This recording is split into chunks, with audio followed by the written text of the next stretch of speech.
Welcome, everyone. Thank you for joining us today for our webinar on the benefits of electronic witnessing in IVF Labs.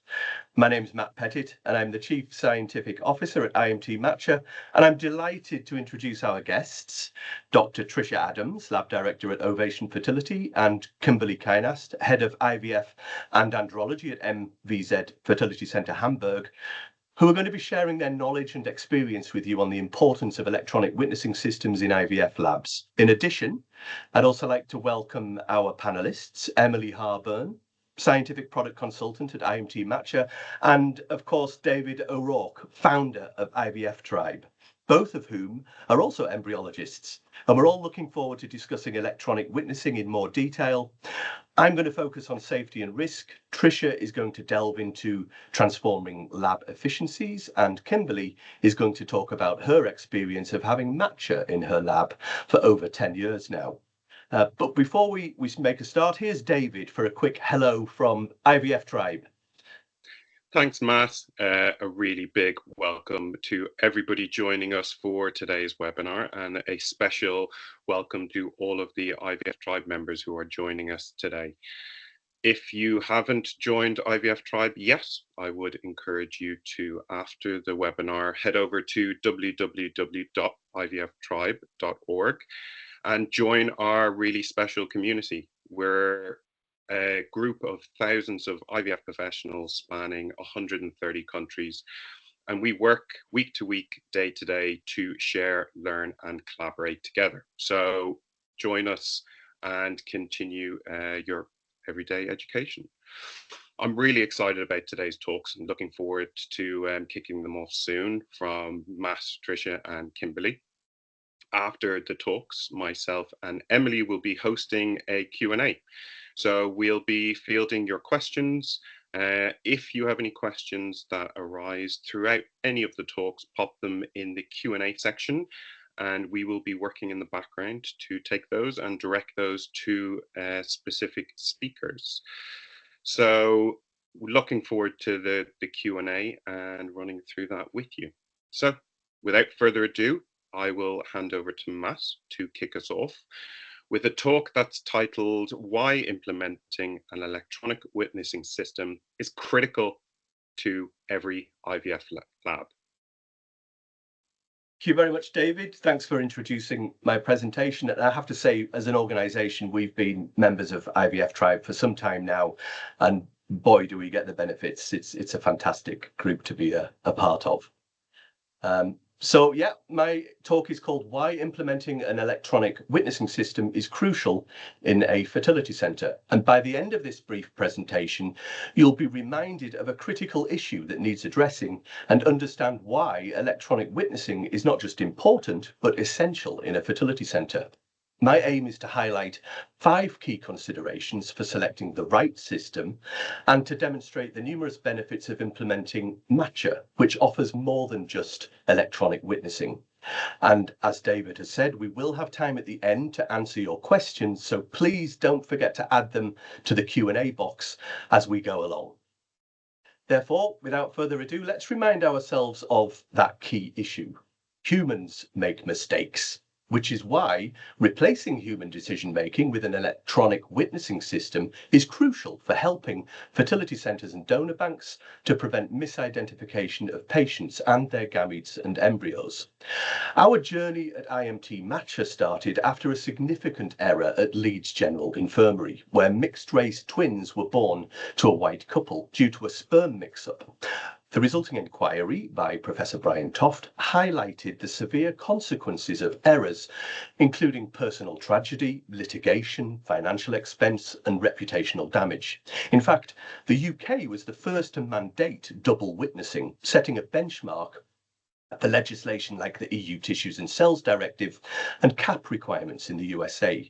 Unfortunately, however, this was not an isolated incident, and we don't have to look very far to find lots of examples, even some very recently, in fertility centres and donor banks. There are many such examples, and here are just some of the cases that we've compiled, resulting in the loss of embryos or even the wrong baby being born, occurring just over the last decade.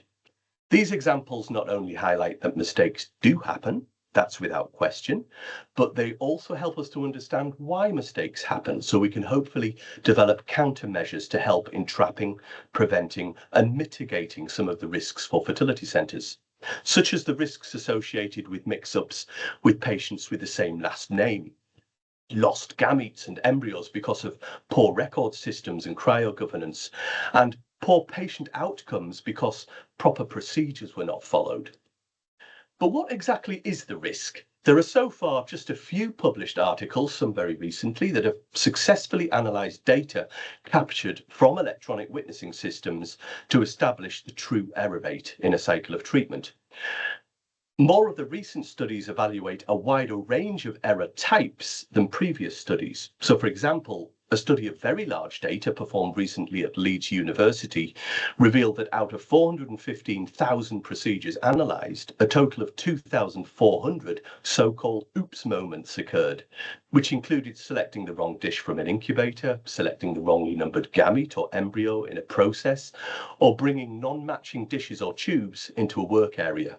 They're called oops moments because in all cases, the errors were trapped and prevented by the electronic witness system. However, it does highlight the fallibility of humans is likely to be considerably higher than we first thought. Electronic witnessing is crucial because it removes the reliance on human decision-making. This is the problem we really need to solve. It seemed like a good idea at the time when human double-checking was introduced in the early noughties in response to those mistakes, and it was. But times moved on, and the industry now has access to very well-developed and fully validated electronic systems that can use electronic identifiers like barcodes to do this for you. You can completely replace the second person with an electronic witnessing system that actually does the job better, because removing the human together with the human factors that they're vulnerable to means that the risk of error is greatly reduced. And choosing to take positive and proactive steps to enhance your total quality management is always a perfect opportunity to review your current practices and consider the factors that are most important for improvement. So to keep it simple, we can break these down into 5 key areas: comprehensiveness of error prevention, ease of use and integration, reducing staff time and workload, enhancing your total quality management system, so not just electronic witnessing, and insights for compliance and your continual improvement. Regarding comprehensiveness of error prevention, what procedures should be covered and where? And the short answer to this question is everything and everywhere. Right from the point of registration, it's crucial that the patient and their gametes and embryos can be witnessed and tracked through their whole cycle, whatever type of cycle that may be. The patient's chain of custody is only as strong as its weakest link. Therefore, electronic witnessing should cover all processes, including diagnostics and clinical procedures in treatment and in the operating rooms, nurse checks of patient IDs, semen collection and sperm preparation, IVF and ICSI, but also include processes like biopsy for PGT and movements into and out of the cryostores, transfer, and even disposal. For example, the steps in an ICSI cycle have increased with the introduction of biopsy for PGT, and this increased workload can't be overlooked when it comes to electronic witnessing. Now, verifying correctly numbered gametes, embryos, or cells in various processes is essential, and this adds 3 or 4 procedures per biopsy per cycle. And this work is highly skilled and repetitive, which further increases the risk of errors where practitioners may become distracted or fatigued. Additionally, selection of the fate of every embryo is now imperative to avoid accidentally transferring suboptimal embryos that may not lead to a live birth or could cause genetic disorders. This responsibility places a significant burden on embryologists to ensure that the right patient and the right embryo are selected, as mistakes could have severe consequences. There are further subtle risks too. For example, a survey conducted by Caitlin Flynn at Leeds University revealed the average number of biopsies being processed in a single biopsy dish to be 4, with some clinics willing to place more than this into a single dish. And this creates challenges around maintaining that chain of custody of an individual embryo through the process. And Flynn also reported that once PGT results are known, most clinics surveyed don't dispose of aneuploid or mosaic embryos, or even separate them from the rest of the cohort in a cryovessel. This obviously creates risk in terms of selecting the correct embryo for transfer at the point of warming, especially if there's no electronic check performed at this point.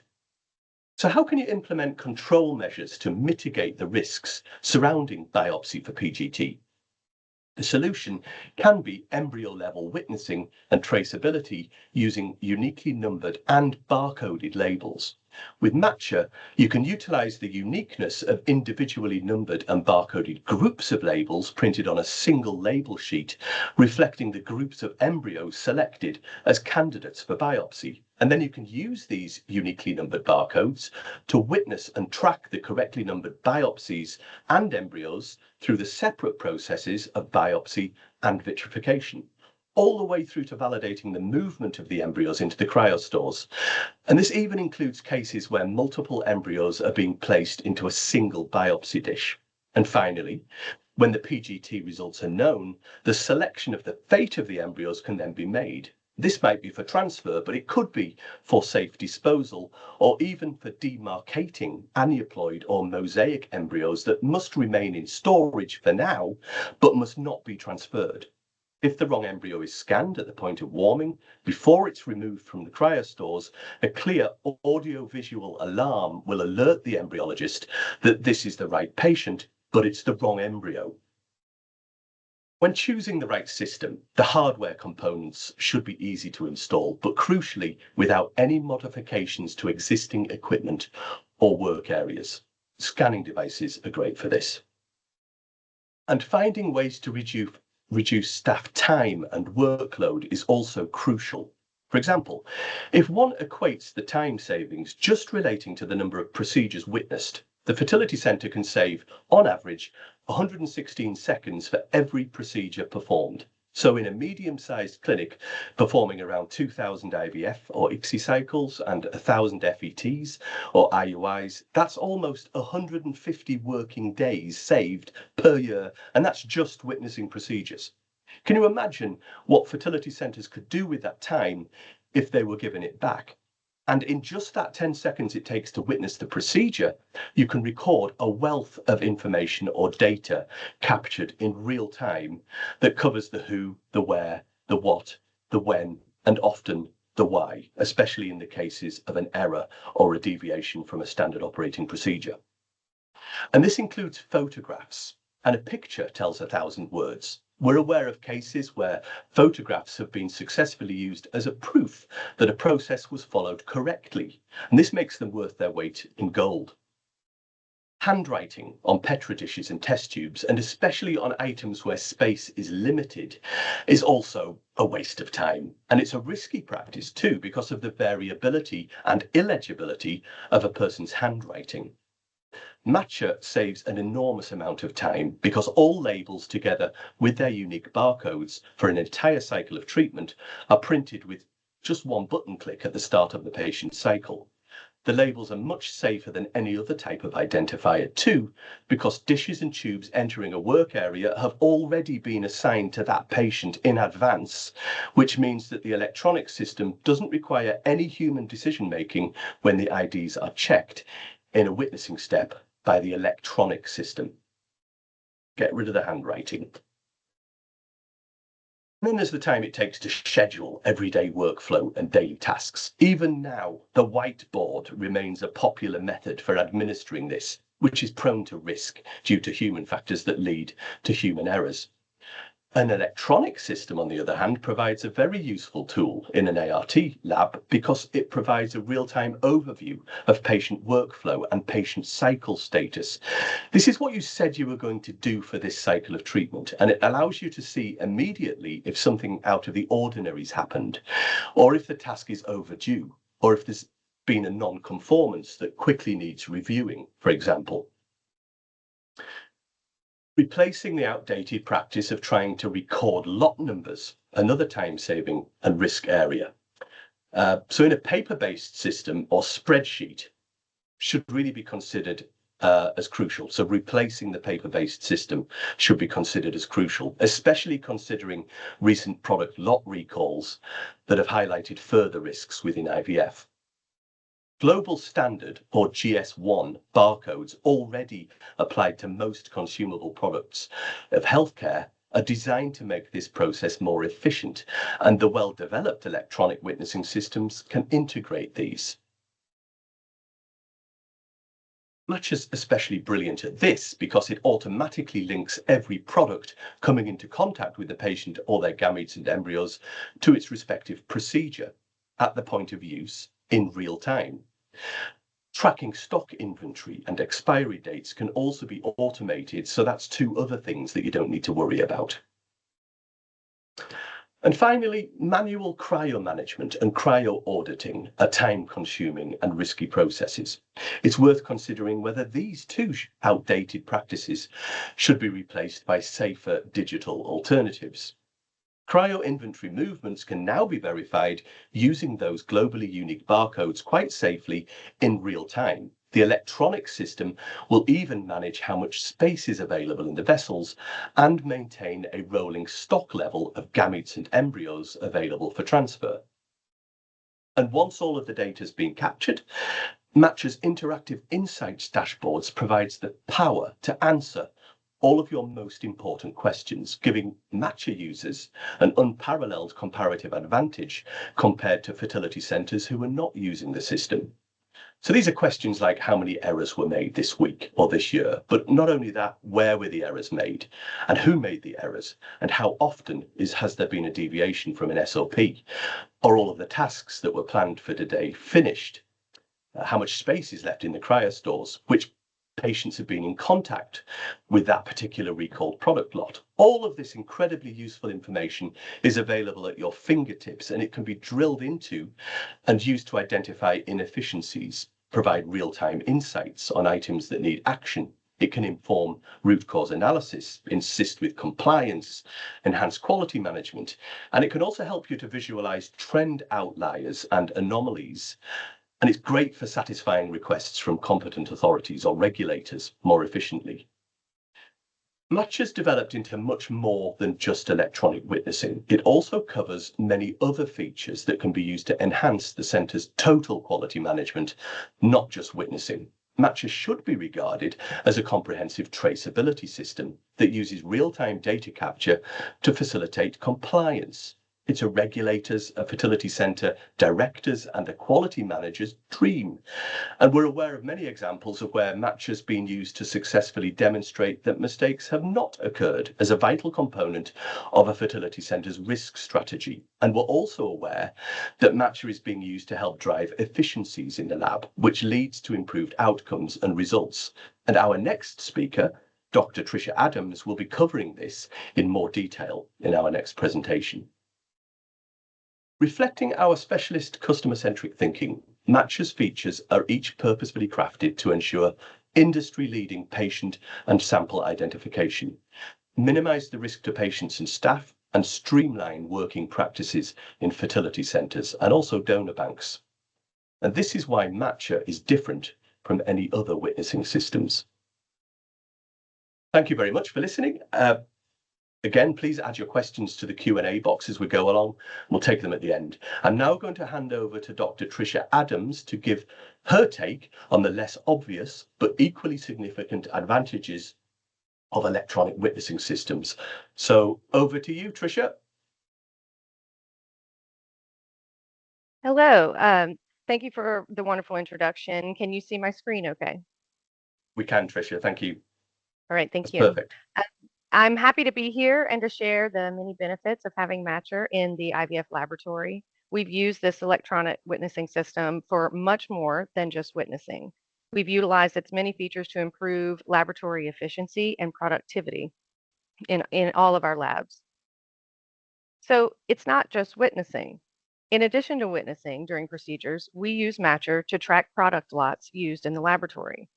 We evaluate technician performance, especially during training, and the data collected within the system can be used to produce reports. I utilize many reports from Matcher that are available to improve overall process improvement. So let's discuss the benefits of lot tracking. Now, I know Matt discussed it a little bit, so I'll just go a little bit further in how we use it locally. The incoming materials, such as media and dishes, are scanned using the Pocket Matcher. It's quite versatile, scans existing barcodes located right on the box, and it automatically populates information such as the lot number, the expiration date, and it takes a picture of the product during the scan. This product information can be referenced later if needed, and it can also result in notifications at the bench. The handheld not only scans information during product intake, but it tracks whenever the item is put into use in the laboratory or closed out or no longer in use. All of this information is stored within the Matcher program and can be accessed at any time. Consumables can be pulled up individually so that you can see previous lots that have already been closed out, current lots, or lots not yet active in the lab. You can also link these consumables to patient cycles. You can pull up a patient cycle and see all the consumables that were used and each lot number for each consumable. However, you could also pull up a specific lot of one item and in question that could potentially have a negative effect on patient care, but I'll discuss that a little bit further in a moment. When working in the lab, real-time alerts are received during procedures for items that are expired to prevent patient specimens from being exposed to outdated products.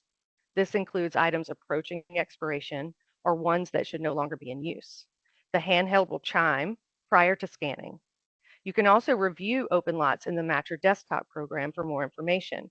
The expired lots will be highlighted in red to clearly identify which ones need to be addressed. As I mentioned previously, consumables can be linked to the patient procedures for later evaluation. Reports can be generated in a number of ways. You can review all the lots for a particular patient cycle or a particular lot in question. You can search time and date of use and create a report that contains all patients exposed to a specific lot. If there was a recall or a QC concern with a culture medium, potentially affected patients can be identified quickly. You can also view the technician performing the procedure when the expired media was used. Another less conventional application for Matcher is the evaluation of technician performance. The electronic witnessing program is primarily utilized in the embryology laboratory as an additional level of observation when confirming patient samples. But in a previous abstract we presented at ASRM, we were interested in the variation in time to complete certain procedures among embryologists with varying years of experience. Our laboratory used timestamps of certain procedures to compare embryologists with less than 5 years, 5 to 10 years, and greater than 10 years experience. The timestamps simply are electronic notations of the time taken to complete a task, and these timestamps can be obtained to determine the length of time required for a procedure to occur. The process can be used to establish benchmarks in your laboratory, and these benchmarks can be applied in many ways. These procedure times can be used to evaluate the necessary staff required to safely complete the workload in the laboratory. There are numerous methods currently available to calculate the number of embryologists needed, but these collected procedure times, even though they're only a portion of the staffing calculation, it gives a more reliable estimate to build from. These timing benchmarks can also be used to observe training progression and competency in junior embryologists. It can be encouraging for the trainee to have an objective measurement of growth. The combination of established training regimes, benchmarks, together can streamline the training process. The training can slow down until benchmarks are met or allow advancement if they are met in a timely manner. During annual competency evaluations or employee reviews, the timestamps are observed to confirm if the individual is maintaining the level of efficiency as previously observed. If there are discrepancies, the issues can be addressed. These benchmarks provide an objective observation of the technician's performance during these annual employee reviews, and goals can be set for improvement or revisited at subsequent performance evaluations. These goals play a role in the employee advancement, which benefits the entire organization, and unmet goals provide an opportunity for retraining or discussion.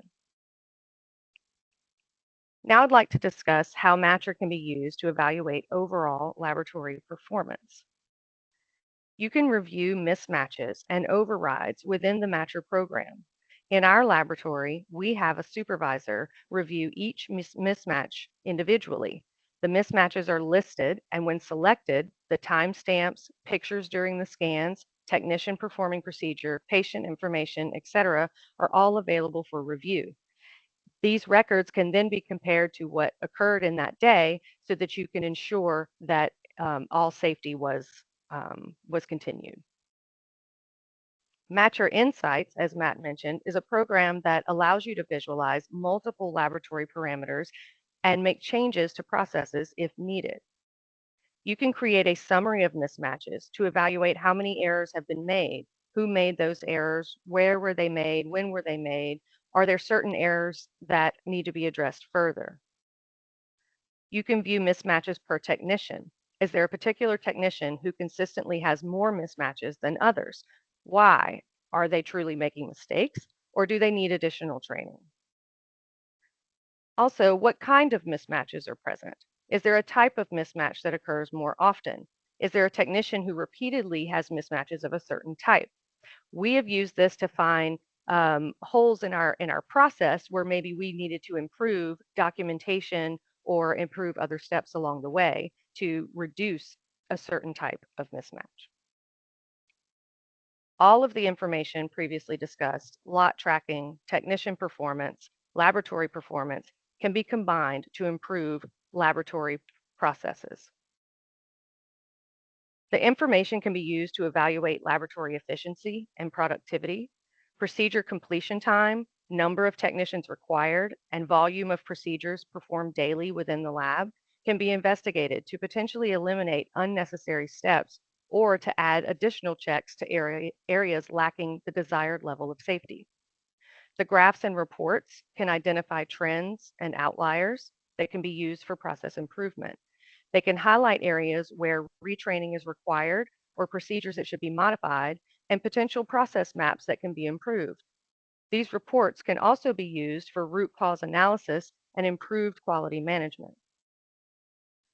We have incorporated some of this data into our quality management system locally. We've established metrics to measure compliance and report them quarterly and annually. We have set a threshold for the percent of total mismatches and hold the team accountable to these established metrics. Of course, the goal is 0% mismatches, but realistically, mismatches occur that are not true mix-ups. There can be technician error, scanning the wrong barcode, etc.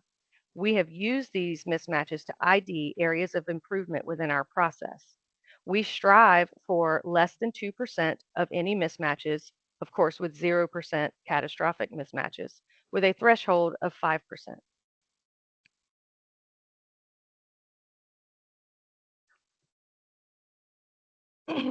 Lastly, I'd like to include cryostorage management. We recently implemented UniTrack for frozen embryo transfers. Embryos located in storage can be categorized to indicate eligibility for transfer. Abnormal embryos can be identified, and a specific embryo can be chosen prior to the day of the procedure to ensure that the correct embryo is transferred. The chosen embryo will be scanned during the procedure, and if the incorrect embryo is scanned, an alarm will sound. This is not a patient mismatch, but a UniTrack mismatch and just simply the incorrect embryo for transfer. So this discussion of lot tracking and benchmark utilization, quality management metrics, all contribute to improving the quality assurance in the laboratory and the overall success of the team. This overall success benefits not only the lab, but also the patients. There are numerous aspects of the Matcher system that can play a role in the advancement of the modern IVF laboratory. Thank you. Now we're going to move on to the next speaker. Thank you very much, Tricia. I'm just getting ready to share my screen, and I think you should be seeing my screen right now, correct? Yes, I can see it. Perfect. Thank you very much. So I'm Kimberly. I work at Fertility Center Hamburg in Germany, and we introduced the matcher system in 2008, so some 17 years ago. And when it came to implementing the matcher system, we really had to take a look at our processes and see, well, where do we actually want to have the witnessing steps?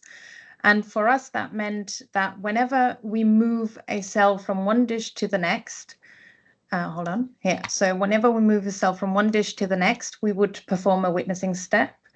And before combining cells with one another, we would perform a witnessing step. And just to give you a sort of overview what that means, so for example, these are possible witnessing steps that you can perform on day 0.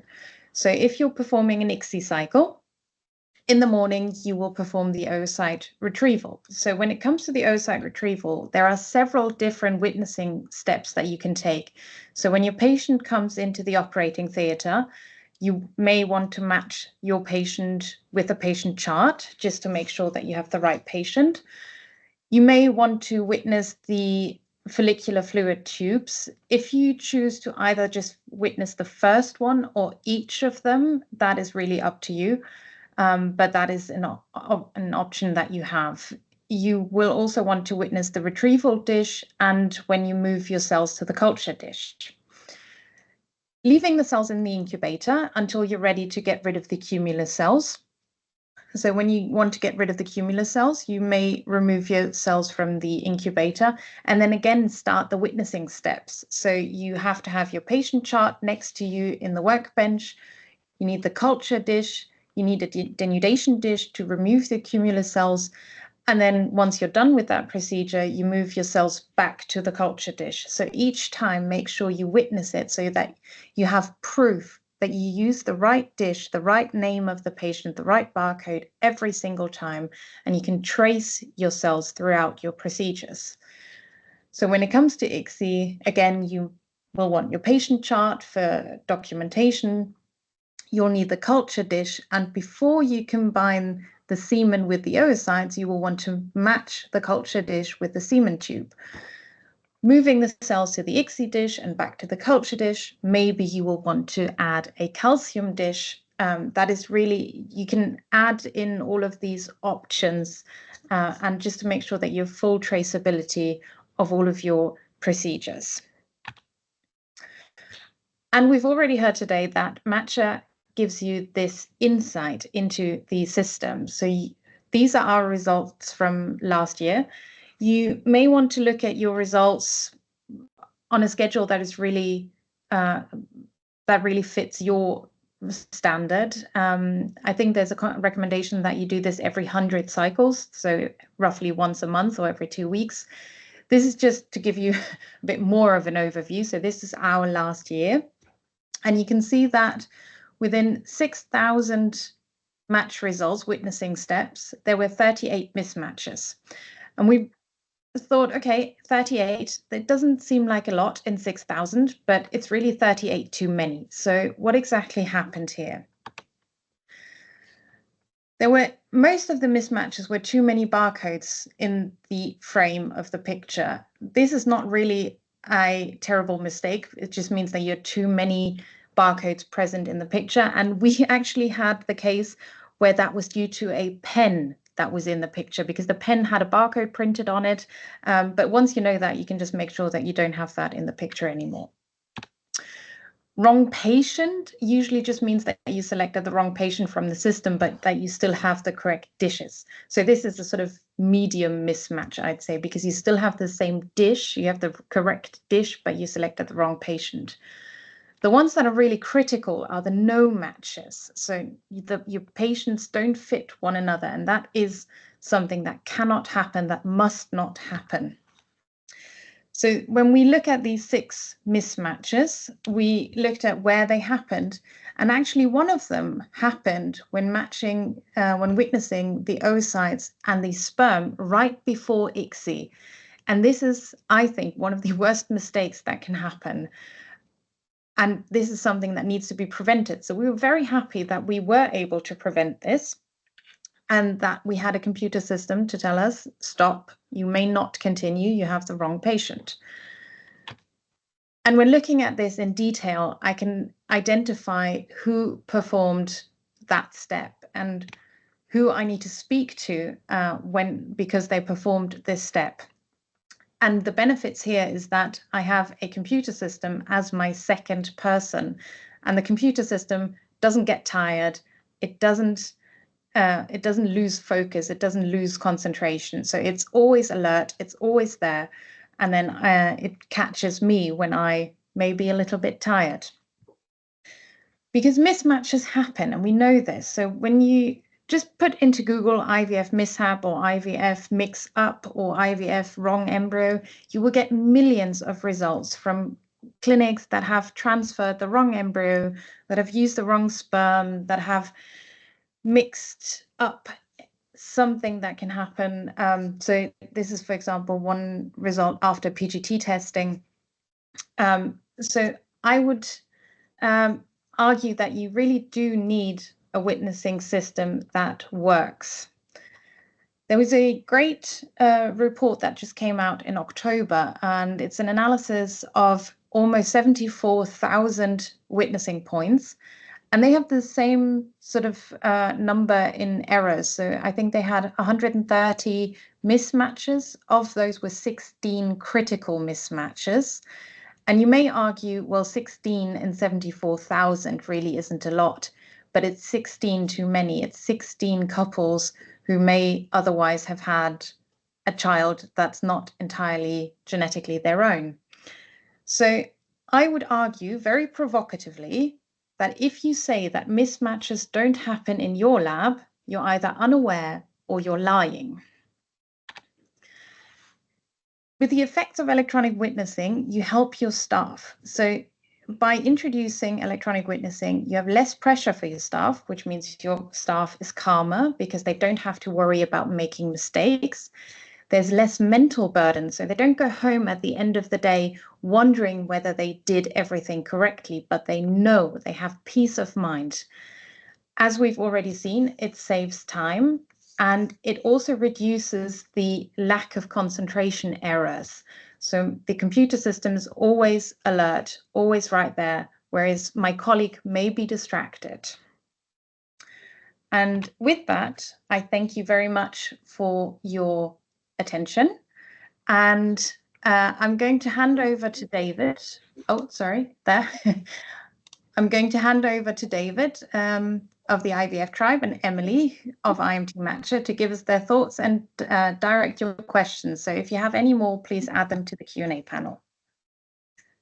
Amazing. Thank you so much. And I just want to invite everybody to turn on their cameras so we can kick off the Q&A section. And just as people are doing that, I just want to, I suppose, reiterate the importance of witnessing in all of our labs. One of the things that really resonated with me is how it can de-risk the process, and it can keep us all safe as practitioners working in laboratories. Thank you for your talks. It was absolutely fantastic. And thank you for everybody who have submitted questions. We're going to start addressing them. Firstly, Emily, who is my co-host in this Q&A, what did you think? That's brilliant. Really great talks. Thank you so much, Tricia and Kimberly. Really lovely to hear from, obviously, myself within the Matcher team, to hear the real benefits, the real tangible benefits that the system is bringing to your labs, not just box ticking in terms of, you know, witnessing and quality assurance, but really, really nice to know that there's so many other layers in which Matcher has improved things. So if we start off with a question, I suppose for Kimberly, if you don't mind, we would probably just say, what would you consider are the main challenges faced by our industry today in relation to the risks in the IVF lab? Very interesting question. Thank you, Emily. I think it's patient safety. I mean, my patients want to know, and interestingly enough, I've only really had men ask me this questions of how we make sure that it's really their sperm that is combined with their partner's oocytes. And just to be able to put my patient's mind at ease helps the patient experience, and it will probably help get them to recommend us as a center to other patients. So I do think that with witnessing, I think you have to implement it just to be at the forefront and be, I mean, that is one of the main things that helps your patients and your patient's safety. Fabulous. Yeah, thank you. Thank you. Now I'm going to get the next question. So Matt, this one is for you. So how can we be certain that the electronic witnessing systems can safely replace a human? So can they introduce risk that wasn't there before? So presumably this is a clinic that's currently using double witnessing from another human and thinking about what are those risks of replacing it. Yeah, absolutely, David. And it's right to be concerned as well. It constitutes a big change, transitioning from human manual paper-based systems to electronic systems. That's not something that you want to just put blind faith into. There should be a process for testing it. So, we have our own validation, our own reassurances that the system does work. It's not possible to get a false positive, for example, but that's something that an IVF clinic needs to test and document themselves.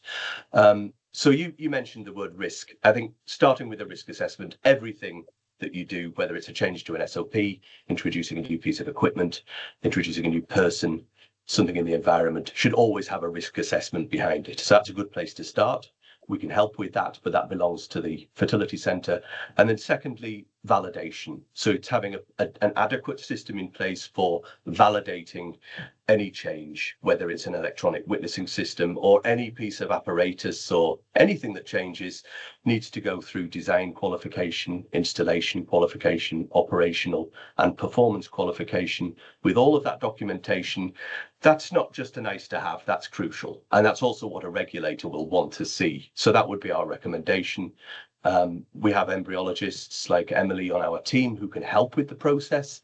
But the fertility center needs to understand, educate themselves and take ownership of that process so that they can satisfy themselves that the system works and not just take our word for it. I think that's an important one as well, to say that the team also has support staff who are able to help, because it's a bit of a daunting probably task to implement a system within a clinic. So that's always great to hear. We've got a question for Tricia, if you're with us, Tricia. Yes, I am. I wanted to apologize. My camera went out halfway through the presentation. No worries. As long as you can still hear us. Oh, yeah. So it was just a question asking if you can elaborate on the timestamp application in regard to benchmarks, and how do you ensure that it's a clear representation of the procedure in question? Yes, because I've received questions before where what if certain technicians are not scanning at the same time? What if they're getting out the paperwork at the beginning and scanning that part before they get to the dishes, and the other one isn't scanning it until right before? They have a few minutes in between, so it's not actually getting to the crucial steps. So that would increase one technician's overall time and look like another one is doing it faster. So in order to do this and it be a true measurement, you have to really make sure that everyone is on the same page and that they are doing everything at exactly the same time from beginning to end, so that you can take that full time lapse from the first scan to the last scan. Now, that being said, you also don't want the technicians to go as fast as they can. I mean, faster is not better, so that you have to also be very, very conscious of that and reiterate that to your team. That's why we sort of used it more as a learning and a guiding tool. We have a junior embryologist that, may be stripping 2 eggs at a time at first. And, we're measuring the time that it takes to do that. And then we can show the time that increases, that it takes less time as they grow and as they learn. It's not supposed to be used as a tool to find out who's doing something wrong. It's to support training and progress. We had some juniors that train faster than others, and you can see that and give real data to maybe their suggest for advancement and things like that. So we've really utilized it in a very creative way in our laboratory. Brilliant. Sounds perfect. Tricia, I'm actually going to ask you another question, just in case if the gremlins get to your audio. So I'm glad that we could still hear you. So I think we'll continue with you if that's all right. So a question's come in to say, how can the matcher reports be utilized in root cause analysis? So we have actually used this before. If there was, say, a scan in question, we had a patient who had a different sex pregnancy. So they, we did the transfer, everything was fine, and then a while later, the sex that the patient was carrying was not the sex selected at the transfer. And so we had to go back and review, was the correct embryo transferred and all of that. And so we were able to pull all of the pictures, pull all of the data. You can see the scan. It is the correct embryo that was chosen, in the IVF plan. And it ended up being a completely different mistake that wasn't to do with the embryo that was transferred. We've had one where it was a mistake in the PGT report itself. And then we actually had another patient who was pregnant on her own, but it was different. But we were able to use our data and our records to show that in fact, the requested embryo was the embryo that was warmed and transferred at the time of the FET. That's so important and incredibly powerful now when we consider things like medical legal. And we hear reports of, wrong embryos being transferred, and it having such a massive impact that it can shut a clinic down, which is terrifying. So it's really incredible and so powerful. And so I suppose having that extra level of safety as you're doing things is just so important. Is that what you feel when you're using the witnessing system, Tricia, or is it you're not kind of Yes. thinking about that? You just have it in the background. You're happy that if anything goes astray, you've got that record that you can always go back to. I'm very confident. We have used it multiple times for incident reports, for additional supporting documentation, for an event that occurred or a potential event that occurred. We've also used it a little differently where there was in the andrology lab, the andrologist missed the last scan of the process, right? So I think maybe she went fast, forgot, whatever. But we went back and we were able to review all of the scans of that day, the IUIs and the ART preps, to review to make sure that each patient specimen did go where they needed to go, and that it was only that one specimen that was missing the scan. So it's very useful. And it's also useful to have the technician go through that process as well, so that they can see. One interesting thing that I found in our lab is we have a lot of young embryologists who never had to do double witnessing, calling someone over to the bench to come over there. And so they've only known matcher, so it was kind of strange. I had to sort of go backwards and reiterate to them the importance, that matcher is your second witness. It's not just a barcode scanner in the laboratory. And so it was really interesting for that to be brought to light. So we've had another question for Matt, actually. What's the difference between matcher and RI witnessing? Would you say that they're the same? Oh, you're on mute, Matt. Thank you, Emily. Thanks for the question. Yes, there is more than one electronic witnessing system available. Radio frequency, or RFID, is an alternative approach to electronic witnessing. You mentioned RI witness there. So both matcher and RI witness are the two systems that have been around for the longest. We've actually both been developing them for a couple of decades now, in fact, and we both have several hundred customers using the system, which the relevance of that means that they're well established, validated systems and both very well developed, but they are different. They take a very different approach to the same problem that we discussed, which was replacing the human witness. Matcher uses exclusively barcodes, so it's a barcode-based system for error prevention, whereas RI Witness uses a combination of RFID tags and barcodes. So it's a slightly different approach. As developers, we feel that there are comparative advantages to using exclusively a barcode system, as I would expect RI have similar thoughts about RFID. But I think speaking from our perspective, from our opinion, we feel that barcodes are more ubiquitous. They can be used for more processes. It means that there are less gaps in that chain of custody. You're not restricted to specific work areas, for example, because we don't need to implement an RFID scanner around a work area. You can scan barcodes anywhere and everywhere, which we've demonstrated is really important to make sure that there are no gaps in the chain of custody. The other two reasons why we like the barcode is firstly because you can pre-assign all of the patient information to a single label that also contains the machine readable identifier, which means when those items come into the work area, they already belong to the patient. So the system is effectively, by definition, witnessing what's coming into the work area, and there's literally no need to have any human to assign the identity to those identifiers. We also use the scanners for taking a photograph, and the photographs, as we've said, a picture tells 1,000 words. So it's really nice to have that additional photographic component to the witnessing step. And you can link all sorts of other things together using barcodes. They're really versatile. You know, lot tracking, as we've already mentioned, all healthcare products, or pretty much all healthcare products, will already have a global standard barcode on them.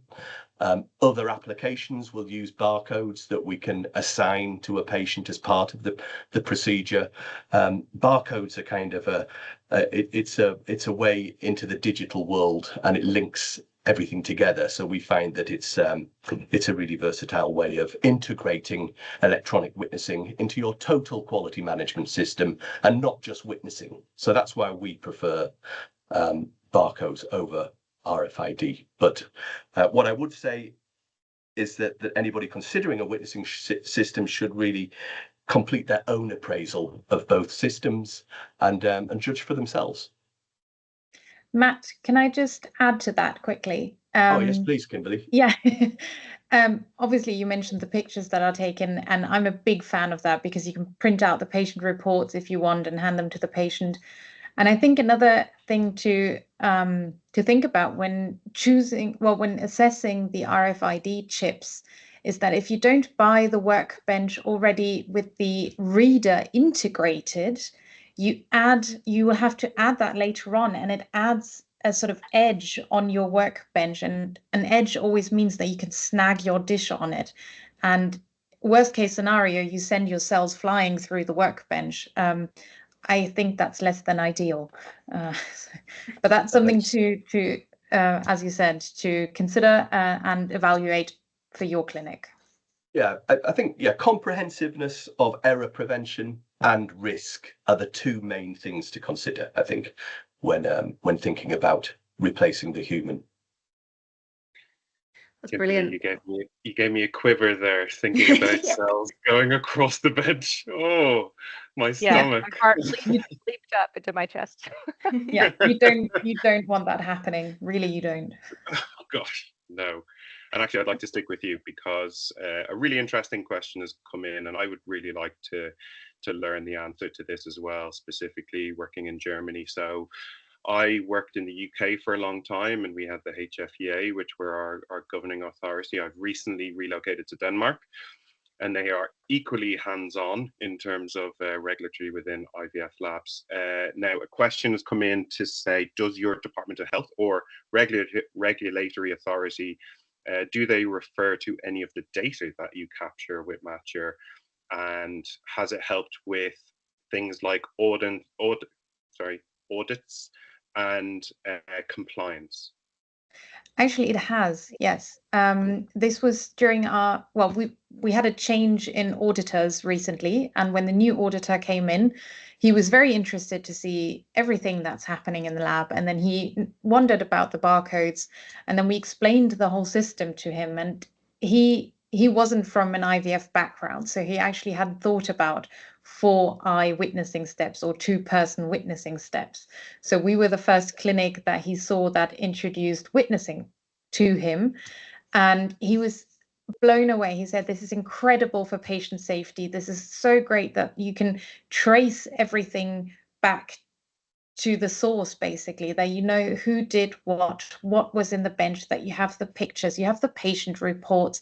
And he was blown away, and that was really something that he highlighted as something very, very positive for our clinic, that we have this system in place. We did ask him, because it's not mandatory in Germany to have a witnessing system. And we asked him why that is, and he says it's because they're not allowed to make it mandatory, because the doctor is in Germany still very at liberty at deciding how they want to perform their job. And the doctors don't work in the IVF lab, but it's under their jurisdiction. So this is why they can't make it mandatory. Whereas I think in Israel, after the most recent mishap 2 years ago, I think it is now mandatory to have a witnessing system. Yeah, Kimberly, I'd like to add to that. The pictures have been the biggest, like the most commented on as a perk, as a positive with the matcher system. I mean, as Matt said previously, a picture is worth 1,000 words. We have utilized that in addition to the data that's produced in the reports, just numerous occasions. Great, that's good to hear. That's really good. And I think, amazing that you're able to back up any of those kind of questions that are coming in from regulators, because it's always intimidating when we have, our governance coming in and spending a couple of days at our clinics, and be able to give that full confidence of your workflow, your step-by-step, your timestamps and pictures. Incredibly valuable, and I suppose just confidence building for yourself, being able to kind of talk with regulators, because they're always looking for something. I would argue traceability, David, is equally as important. But actually, there are 3 stakeholders here. There's external compliance for the regulators, but also internal compliance, I think, plays an equal part, making sure that you are adhering to standard operating procedures, standardization across a group of fertility centres, which is something that we're seeing more of. But the one stakeholder that often gets forgotten about is the patient as well. It's giving them the peace of mind and the confidence. I would argue that's more important than some of the box ticking for the regulators. The patients want to know that you have that data at your fingertips as well. So there are three people in that party, I think, that need to be considered.